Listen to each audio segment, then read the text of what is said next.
Hello happiness family, मैं doctor पर्वतराज, मनोचिकित्सक, व्यसन मुक्ति एवं सेक्सुअल मेडिसिन स्पेशलिस्ट। क्या आपको पता है, मेरे दोस्त जिग्नेश भाई के घर उनके दादाजी के ज़माने का एक ग्रामोफोन है। उसकी सुई बार बार अटक जाती है और वो बार बार वही बजाकर अच्छे खासे गाने का सत्यानाश कर देती है। क्या आपके विचारों की सुई भी ऐसे ही अटक जाती है? क्या वही अनचाहे विचार बार बार आपके मन में आते रहते हैं और आप लाख हटाने की कोशिश करते हो फिर भी वो हटते नहीं है? क्या न चाहते हुए भी आपको वही क्रियाएं बार बार करे बिना चैन नहीं पड़ता है? और इन सब के वजह से आप अपनी ज़िंदगी को जी नहीं पा रहे हो। उस ग्रामोफोन के गाने की जैसे आपकी मेलोडियस ज़िंदगी का भी सत्यानाश हो रहा है। अगर आपका जवाब हाँ है तो देवियों और सज्जनों, आप शायद ओसीडी के शिकार हो गए हो। अगर आपका जवाब ना है तो भी आपको ये वीडियो देखना ज़रूरी है, जिससे ये बीमारी आप दूसरों में पहचान कर उसे सही मार्गदर्शन कर उसकी ज़िंदगी को आप बदल सकते हो, क्योंकि इस विषय में बहुत ही कम जागरूकता लोगों में है। ओसीडी की बीमारी क्या है समझने के पहले ये समझ लीजिए कि ओसीडी की बीमारी क्या नहीं है। दोस्तों, मेरा दोस्त जिग्नेश भाई दुकान बंद करते समय बार बार ताला लगाया कि नहीं ये चेक करते हुए मैंने काफ़ी बार देखा है। बार बार ताला खींचकर देखने से बेचारे ताले के गर्दन को स्पॉन्डिलाइसिस जरूर हुआ होगा। मेरा दूसरा दोस्त लल्लन समोसे वाला ने अभी तक इंजेक्शन के डर से वैक्सीन बिल्कुल भी नहीं लिए है, पर बार बार हाथ धोकर म्युनिसिपल कॉर्पोरेशन के पानी की कई टंकियां उसने उलट दी होगी। पप्पू को दिन में 10 बार 20 लड़कियों से प्यार के ख्याल बार बार उसे आते हैं। पिंकी भी दिन में 100 बार अपने फेसबुक इंस्टा पर डाले सेल्फी को कितने लाइक मिले वो बार बार चेक करती रहती है। तो जिग्नेश भाई, लल्लन, पप्पू, पिंकी, इनको ओसीडी है? हाँ, आपके साथ भी ऐसा होता है ना? यहाँ तक कि कभी कभी हमारे मन में नाहक, गंदे, अप्रिय, हिंसक विचार भी आते हैं। अरे शर्माओ नहीं, आते हैं और ये सामान्य है। हम सब में कभी न कभी ऐसे होता है। लेकिन क्या हम सबको ओसीडी है? सिर्फ इसलिए कि आपको बार बार विचार आते हैं या आप कुछ वही चीजें रिपीट करते रहते हो, इसका मतलब ये नहीं है कि आपको ओसीडी की बीमारी हुई है। देवियों और सज्जनों, जब दिमाग में बार बार आने वाले ऐसे नॉर्मल सामान्य विचार और बार बार करने पड़ने वाली क्रियाएं जब इतने अधिक हो जाते हैं कि वे दैनिक जीवन में बाधा डालने लगते हैं, तो ही हम ओसीडी यानी ऑब्सेसिव कंपल्सिव डिसऑर्डर की बीमारी कहेंगे। ओसीडी की बीमारी में हमें क्या होता है? देवियों और सज्जनों, ओसीडी एक प्रकार से एंग्जाइटी की बीमारी का ही हाथ से छूटा हुआ वाहियात बच्चा है। यानी एंग्जाइटी की बीमारी का ही एक प्रकार है ओसीडी, जिसमें बेकाबू, अनचाहे, अवांछित विचार आते रहते हैं और न चाहते हुए भी मजबूर होकर बार बार वही क्रियाएं, व्यवहार व्यक्ति को दोहरा कर करना पड़ता है। इसको कितनी बार समझाया, चिल्लाया, हाथ उठाया, फिर भी ये समझती नहीं है कि बार बार कपड़ों को, घर को साफ करने की जरूरत नहीं है। इतनी पढ़ी लिखी पर भी ये समझती नहीं है। एक पतिदेव झल्ला कर अपनी पत्नी के बारे में मुझे बता रहे थे। मैंने शांति से कहा, आपकी पत्नी जैसे पहले थी वैसे ही समझदार है, पढ़ी लिखी है, पर ये ओसीडी की बीमारी पढ़ी लिखी नहीं है ना। और आप हाथ उठाकर कौन सी समझदारी दिखा रहे हो? जो कुछ भी वो कर रही है वो आपकी पत्नी नहीं, उसकी ओसीडी की बीमारी उससे करवा रही है। देवी और सज्जनों, इसमें एक खास बात की तरफ गौर कीजिए। आप जानते हैं, समझते हैं कि आपके मन में बार बार आने वाले विचार और आपसे होने वाली बार बार की बाध्यकारी क्रियाएं, व्यवहार सब पूर्णतः तर्कहीन है, बेमतलब की है, फालतू के है, लेकिन फिर भी आप उन्हें प्रतिरोध करने में, रोकने में, दिमाग से निकालने में असमर्थ, हतबल महसूस करते हैं। इस ओसीडी की बीमारी में जो विचार बार बार आते हैं उनको क्रियाओं में क्रियान्वित करने में उस एंग्जाइटी को, टेंशन से थोड़ा सा हमें सुकून मिलता है।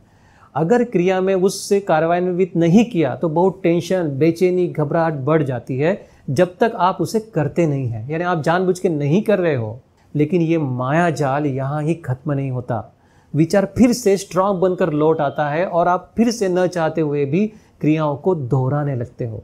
देवियों और सज्जनों, मुझसे वो पतिदेव आर्ग्यू करने लगे, ये सब नाटक है, ऐसी थोड़ी कोई बीमारी होती है जिसमें सब कुछ समझकर भी कोई अपने आप को रोक नहीं सकता है। विल पावर चाहिए, विल पावर। कितनी बार बोला इसे? संदीप माहेश्वरी के मोटिवेशनल वीडियो देख, अपने आप को स्ट्रांग बना। समझती नहीं है। मैंने पूछा, आप संदीप माहेश्वरी की वीडियो देखते हो? आप तो बहुत स्ट्रांग होंगे। उन्होंने कहा हाँ। मैंने कहा आपको कभी सर्दी हुई है? बोले हाँ, मौसम बदलता तो नाक से पानी निकलता है, वो तो सबका होता है, सबके साथ ऐसा होता है। मैंने कहा इस बार जब आपके नाक से पानी निकलने लगे ना, तो संदीप माहेश्वरी को याद करना और स्ट्रांग बनकर उस पानी को रोक लेना और नाक को पोंछने की ज़रूरत भी नहीं है, दवाइयाँ लेने की भी ज़रूरत नहीं है, बस विल पावर बढ़ाना, विल पावर। वो समझ गए। देवी और सज्जनों, आप भी समझ जाइए। जैसे सर्दी होने पर नाक से पानी बहने लगता है, कितना भी आप ऊपर खींचने की कोशिश करते हैं उस पर आपका नियंत्रण नहीं रहता है, वो निकलती रहता है, क्योंकि ये बीमारी है। और इस बीमारी ने नाक में कुछ इन्फेक्शन किया है, बदलाव किया है, कुछ एलर्जिक रिएक्शंस हुई है, इसलिए ये हो रहा है। बस ऐसे ही इस ओसीडी की बीमारी में, ऑब्सेसिव कंपल्सिव डिसऑर्डर में, हमारे मस्तिष्क में कुछ बदलाव होते हैं, जिस वजह से ये बेछूट विचार, कुछ करने की लालसा ऐसे बनते चली जाती है, जिस पर आपका नियंत्रण नहीं रहता है।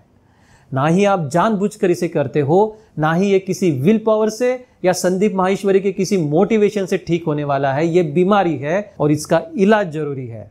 ये सुन के पप्पू ने कहा, संदीप माहेश्वरी को जब सर्दी होती होगी तो वो क्या करता होगा? पप्पू को सोच में पड़ने दीजिए। हम देखते हैं कि ओसीडी की बीमारी में ऐसा क्या होता है कि हमारे विचारों पर, क्रियाओं पर नियंत्रण चला जाता है। देवी और सज्जनों, वर्तमान रिसर्च ये कहता है कि ओसीडी एक न्यूरोसाइकेट्रिक डिसऑर्डर यानी मन मस्तिष्क की बीमारी है। बिल्कुल आसान भाषा में मैं बताता हूँ। हमारे मस्तिष्क में एक रेलवे ट्रैक का लूप रहता है। हाँ, रेलवे ट्रैक, जो एक स्टेशन से दूसरे स्टेशन पर जाती है और वहाँ से फिर वापस लौट आती है। इसे कहते हैं कॉर्टिकोस्ट्रिएटल थैलेमिक कॉर्टिको न्यूरोसर्किट लूप। इतने बड़े नाम से घबराओ मत, इन्हें बस रेलवे के अलग अलग स्टेशन समझो। मुंबई, अहमदाबाद, दिल्ली से फिर मुंबई। अभी समझ लो कि इस ट्रैक पर 2 रेलवे कर्मचारियों की ड्यूटी है। एक हाथ में हरी झंडी लेके जो रेल को आगे भेजता है, और एक हाथ में लाल झंडी लेके जो रेल को रोकता है। अब क्या होता है ना कि लाल झंडी वाले कर्मचारी को पगार नहीं मिलता है और वो काम करना ही बंद कर देता है। अब रेल को ये हरी झंडी वाले से हरी झंडी ही मिलती रही है, लाल झंडी मिल नहीं रही है, तो वो चल रही है, रुकने का नाम नहीं ले रही है। मुंबई से दिल्ली, दिल्ली से फिर मुंबई, फिर वापस दिल्ली, दिल्ली से फिर मुंबई, चल रही है, रुक नहीं रही है। दोस्तों, बस ऐसे ही इस मस्तिष्क के न्यूरल लूप में होता है। वो झंडी लेकर खड़े कर्मचारियों की तरह यहाँ भी एक्साइटेटरी और इनिबेटरी ऐसे 2 प्रकार के सर्किट होते हैं जो न्यूरल करंट को आगे भेजते हैं या फिर रोकते हैं। जैसे लाल झंडी वाले को पगार कम मिलता है, वैसे इनिबेटरी सर्किट में सीरोटोनिन ये रसायन कम पड़ता है, जिस वजह से ये रोकने वाला सर्किट अपना काम नहीं करता। अभी सिर्फ एक्साइटेटरी यानी आगे बढ़ाने वाला सर्किट ही काम करते रहता है, जिस वजह से इस सर्किट में हाइपर एक्साइटेबिलिटी होकर बार बार विचार आना, बार बार चीज़ें चेक करने की लालसा होना, ऐसी चीज़ें नियंत्रण के बाहर हो जाती है। ये सब सुन के जिग्नेश भाई मुझसे कहने लगे, पर्वत भाई તમે ये मगजमारी वाली बातें छोड़ो ने, कामनी बातें बताओ, क्या મને ओसीडी छे या नहीं? चलो जिग्नेश भाई की भी बात मानते हैं, देखते हैं ओसीडी को कैसे पहचानना है।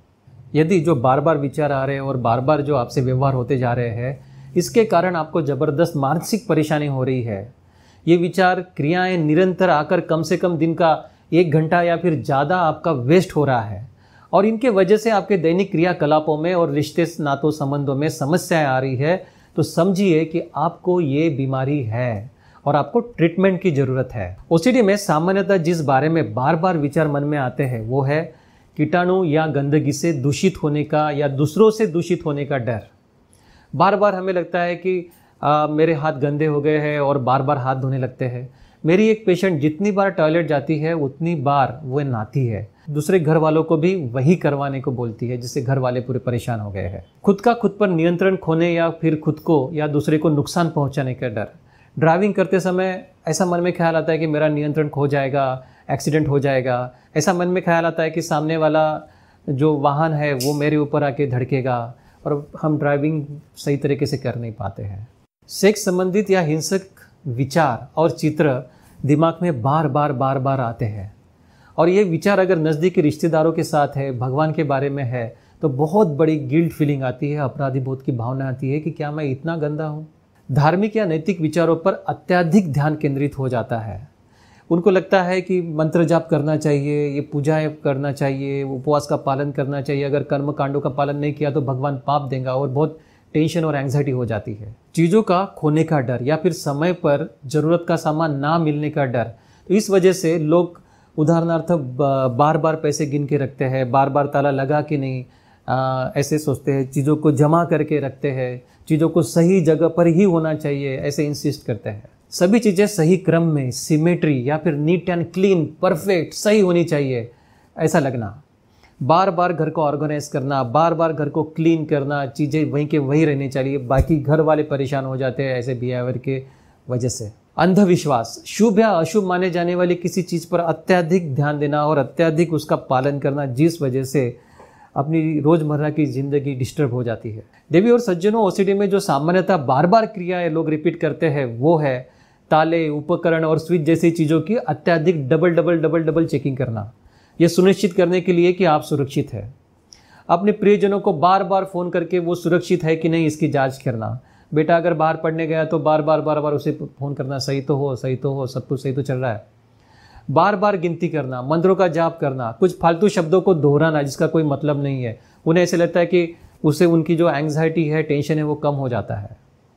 बहुत समय से कपड़े को धोना और साफ करना, घर की बिना कारण बार बार सफाई करना, चीज़ों को बार बार अरेंज करते रहना, धार्मिक भय से अनुष्ठानों में अत्यधिक प्रार्थना पूजा करते रहना या बाबा बुआ पंडित में उलझ जाना, फालतू का सामान, जंग जैसे पुराने समाचार पत्र, खाली खाद्य कंटेनरों को संचित करते रहना है। क्या इनमें से कोई लक्षण आपने भी है? अगर है तो घबराइए नहीं। ओसीडी की बीमारी पर और उसके उपचार पर काफ़ी सारा रिसर्च हो गया है और सही इलाज से अच्छी जिंदगी जी जा सकती है। धन्यवाद।